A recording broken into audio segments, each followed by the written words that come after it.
Chapter 24. Sunday late afternoon. She hadn't known her legs could carry her that far or that fast. But spurred by her, the animals flew behind her. She quickly unlocked the front door and stepped outside, racing down the front porch steps to the end of the driveway. There she danced around, waiting for Mac to show up. She hated that Hornby was loose. Why would Mac even assume that Hornby would come after her again? Well, maybe because he'd already come here twice, and the last time he'd threatened her. So what were the chances he would come a third time? Probably pretty damn good. She turned to stare out into the street, looking for Mac's vehicle. When she still didn't see it, she walked into her front yard, and then around to the back of the house. Surely, if somebody were here, Muggs would have picked up on it. As she walked past the side door to the garage, it burst open, startling her. A man jumped out, snatched her in his arms, one going around her neck to choke her. She couldn't even cry out. She gargled, scratched him hard with her nails, tried to stomp on his toes, then kicked up backward, trying to hit him in the groin. When Muggs realized she was in trouble, he jumped on her attacker. Thaddeus came squawking down, landing on her attacker too, digging in his claws and pecking at his forehead. The man roared behind her, his grip loosening, cursing. And damn it, she recognized Hornby's voice. She spun around, her fist out, and clocked him one in the jaw. He stumbled backward, took one look at her, his eyes full of hate. "You're all nuts," he roared, brushing Thaddeus off his head. He disappeared, running as fast as he could through the backyard. Doreen snatched Thaddeus up, crooning to him, even as she tried to control Muggs. Just then, Mac's truck came flying up the driveway. Mac must have caught sight of them from the entrance to the cul-de-sac. He was out of the truck, racing toward her in a heartbeat. He wrapped her in his arms. "Are you hurt?" She shook her head. "Go after him." It was Hornby. Mac had his phone in his hand. He ran behind her house. She grabbed Muggs again, fighting to keep him at her side. There was no sign of Goliath. "Go left," she yelled to Mac. "Go left." He changed direction and headed to the creek. She stood, looking at the outside garage door she couldn't open fully before. She slid a hand around the wall, checking for a light switch. When she found it, she flipped it on, groaning because the garage was completely full of old furniture and boxes. But from what she could see, nobody else was in here. Nor was there any room for someone to maneuver through the mess. The door had been forced open and appeared to be planed off on the edge to make it easier to open and close. So he'd been hiding right inside the door, waiting for her. Either waiting for her to go to sleep and would trigger the alarm, or hoping to catch her outside, like he had. Because of Mac's warning, she'd gone straight outside and had fallen victim to the maniac waiting for her. Shaking, she walked back inside the house and put on the tea kettle. She couldn't see Mac and had no idea if he'd called for backup or not. Just the thought of him out there with that crazy man made her quake in her boots. "What if Hornby has a gun?" she asked Muggs. "He could turn around and shoot Mac dead." What she also had to consider was maybe the asshole was coming around again, back to her place. She made herself a cup of tea, and as she turned, she heard a hiss. She spun around to see Hornby standing in the kitchen doorway. And sure enough, he had a gun in his hand. She looked at him, knowing when she'd come into the house, she hadn't reset the alarm. "Damn it, Mac will be really pissed at me for this one," she said with a bad attempt at humor. Hornby's gaze just glinted. "What did I ever do to you?" she asked. "Asked too many questions," he said. "I wondered how much trouble you would be. But when I saw you continuously talking to Penny, I realized you would be a bigger problem than I thought. Once I saw you coming out of Julie's house, I knew you would be a huge pain in the ass. One I had to get rid of." "Interesting," she said, leaning against the counter behind her, her hot cup of tea in her hand. She judged the distance between them. Boiling water was a poor weapon against a gun, but it was what she had. "So what did you do?" Break Johnny's neck? He just shrugged, not saying anything. Are you sure you don't want to tell somebody after all this time? She asked. Or do we have to bug your father for the real answers? You leave my dad alone, Hornby snapped. He's a good man. Yep, he sure is, she said. Does he know what you did? Did he help you out with that? He glared at her. You don't know anything. If that was the truth, she said, if I really didn't know anything, then why would you be worried about me? He took 2 steps forward, and she switched her hold on the hot tea in her hand, readying herself. And then she heard footsteps. Muggs woofed several times at her feet. You could attack him, she said to Muggs. Muggs woofed several more times. This time his neck bristled, as did the hair along his back. She studied it in interest. He really doesn't like you, does he? That's okay, Hornby said. After I shoot you dead, I'll make sure I kill all 3 of these friggin' animals. He put a hand to his head. When he pulled away his fingers, she could see blood on them. Oh yeah. That's Thaddeus. His beak is hard. And when he's pissed off, you really don't want to get in his way, she said, chuckling. What the hell are you laughing about? He roared. You should be pleading for your life. You're one crazy-ass lady. At that, Muggs raced toward him. He lowered the gun to shoot the dog. She stepped forward, crying out, "Don't!" He raised the gun toward her, but it was too late. The hot tea flew in his face. She bent over and tackled him, as his arm went up to wipe at his face. She hit him in the belly and down he went, his gun going off and firing into the ceiling. She heard a roar behind her and saw Mac had arrived. But it was too chaotic to keep an eye on him. Muggs busily chewed on Hornby's arm. Hornby screamed for help, and Mac stomped on Hornby's gun arm, kicking away the weapon. She, on the other hand, sat on Hornby's chest and plowed her fist into his face. You were going to shoot my dog. Then the pain hit and she cried out, staring at her throbbing hand. Goliath, sitting on the 5th stair up, came through the railings and jumped on Hornby's face. Then he jumped off, leaving huge claw marks across it. Hornby screamed as the claws ripped open his skin. And then he started to sob. She's crazy. Somebody needs to lock her up, and somebody needs to shoot these animals. She couldn't help herself. She smacked him across the face with her injured hand. I am not crazy, and nobody is hurting my animals. Mac reached down, grabbing her by the shoulder. Easy, he said. He's not going anywhere. I've got him. Can you please get off him and let me flip him over to put cuffs on him? She stared up at Mac, loving that worried expression on his face as he stared down at her. She smiled. I'm okay, you know? He nodded. I know you are, but you might want to take another look at yourself. Frowning, she saw she was now covered in Hornby's blood from Goliath's claws. She reached up to pat her cheeks and sighed.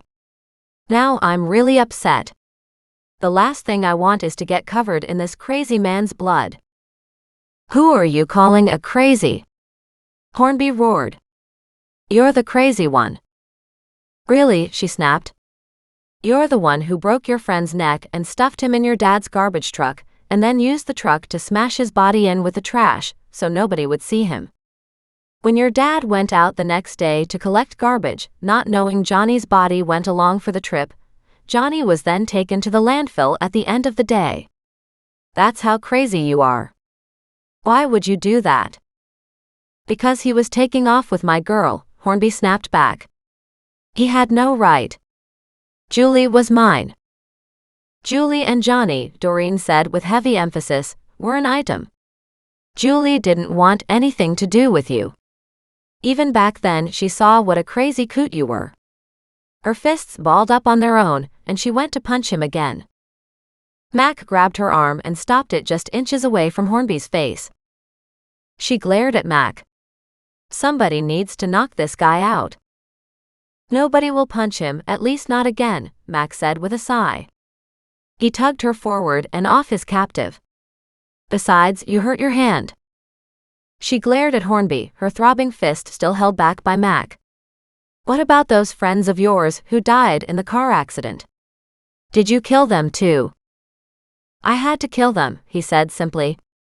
They saw me. She gasped. So, not only did you kill Johnny, but you did it in front of others? She shook her head in disbelief. How stupid are you? You crazy bat, he roared. I am not stupid. I didn't mean for them to see. I was in the backyard and knocked him out. He must have lost the medallion then. I got Johnny home by dragging him through the park.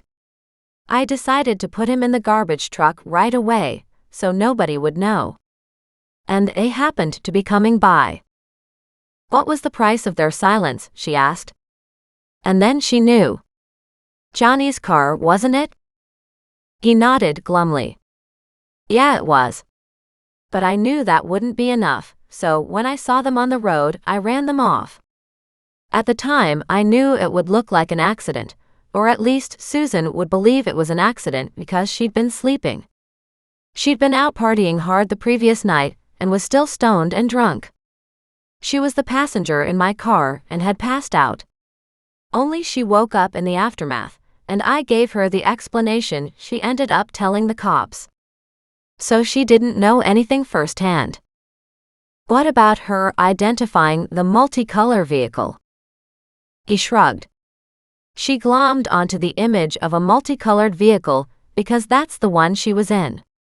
She was so stoned and still drunk that she didn't have a clue. As for the rest, well, she just mimicked what I said to try to hide her mental state.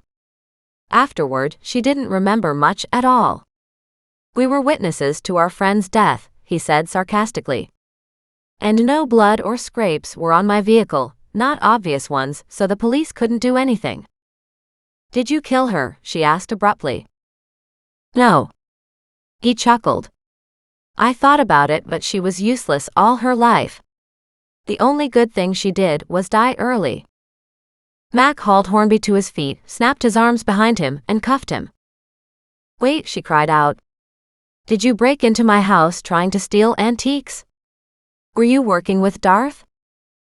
No way would I work with him. I was getting in on the gold mine before he could. He snorted.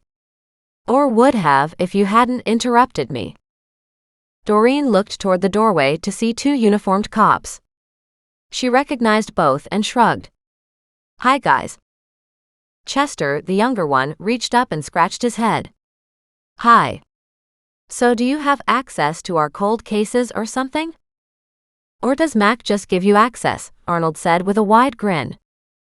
She pointed her finger at him, grimaced from the pain, then just frowned. Neither. Penny Jordan, Johnny's sister-in-law, asked me to look into the case. What was I supposed to do, say no? And then she understood another little piece. She turned to look at Alan Hornby. You threatened her, didn't you? He glared at her. Who the hell are you talking about now? Penny. You threatened her. That's why she took off.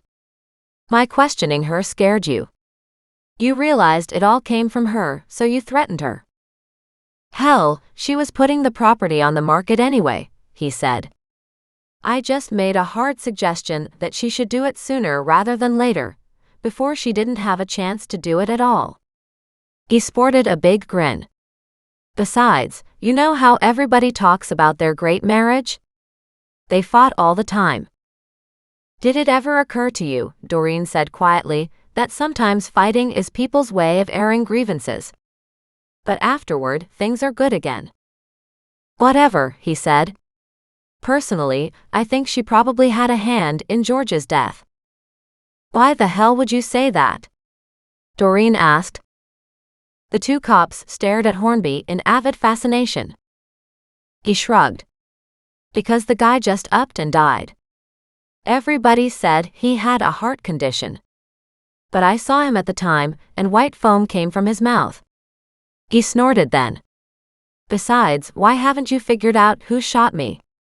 Like you give a damn about that. Maybe no one cares about you. But I'm sure somebody did an autopsy on George, Doreen said.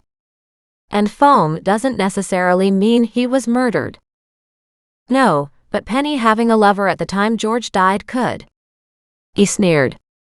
So your nice and perfect Penny was not so nice and perfect. Doreen gave him a bland little smile. People like you can't stand to see anyone happy. There's rot in your core. You can't resist spreading it all around you. Well, now you'll be with your own kind. The rotten kind. You should finally feel right at home. With that, Mac marched Hornby out the front door to hand him off to the 2 cops following them. They just shook their heads. Man, oh man, Chester said. Since she arrived in town, all we do is work overtime. You're welcome, Doreen called out. I've also made the streets much safer.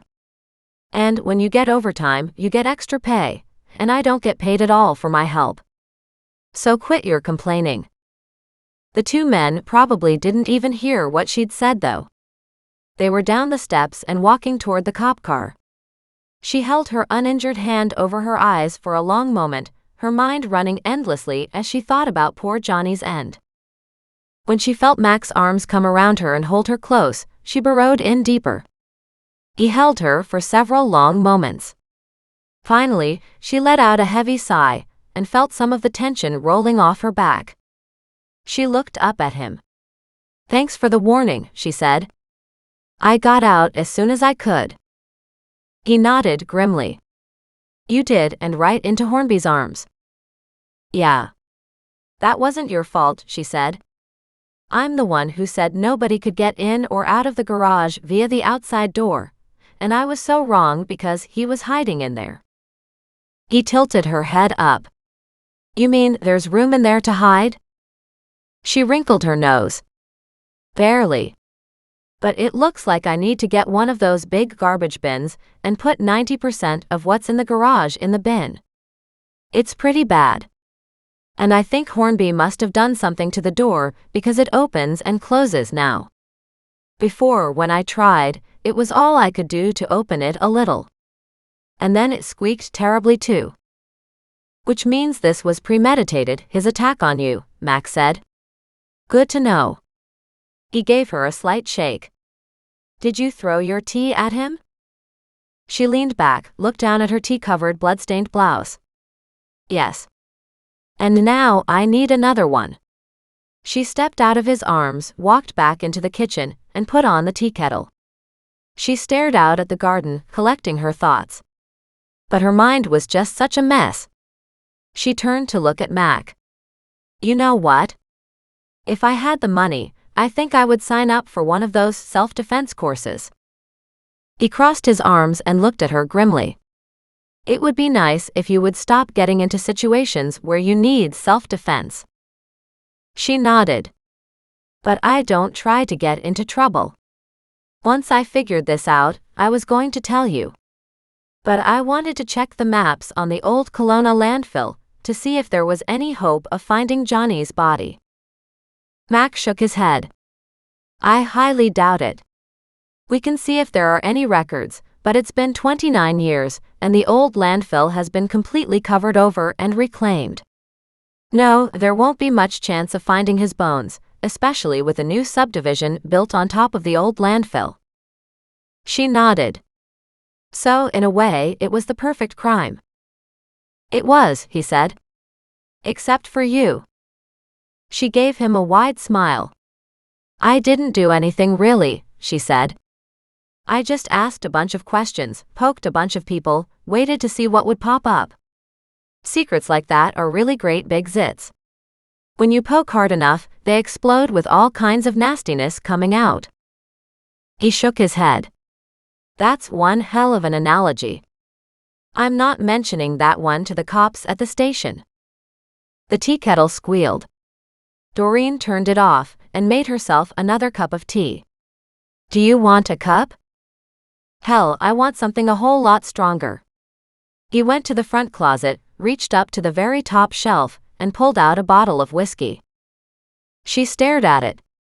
I didn't know that was up there. Disgruntled, she added, I'd have had half a dozen drinks myself over the last few weeks. He poured 2 glasses with a shot in each. She noted they were freehand shots and rather hefty. He handed her one and said, "Drink up." "I'm not in shock," she said. "No, I am," he said in a hard tone. "And I don't drink alone. So drink up." He lifted his glass, clicked it with hers, and then tossed his back. She shrugged, did the same, and coughed as the liquid fire poured down her throat. She choked and gasped, finding it hard to catch her breath. "Are you trying to kill me?" she croaked. He gave her a glass of water, which helped. Finally, she sat at the table and relaxed. "Will this day ever be over?" "It will," he said. "It definitely is now." She looked up at him and smiled. "So, how about spending a few hours at the end of this very long day with a friend? We'll take a cup of tea, sit in the garden, and forget about murders and murderers." He smiled, made himself a cup of tea, and reached out a hand. "Come on. Let's go outside for a few minutes and relax. Then we'll create something from the leftover pasta and enjoy a meal. Afterward, we can call it a day."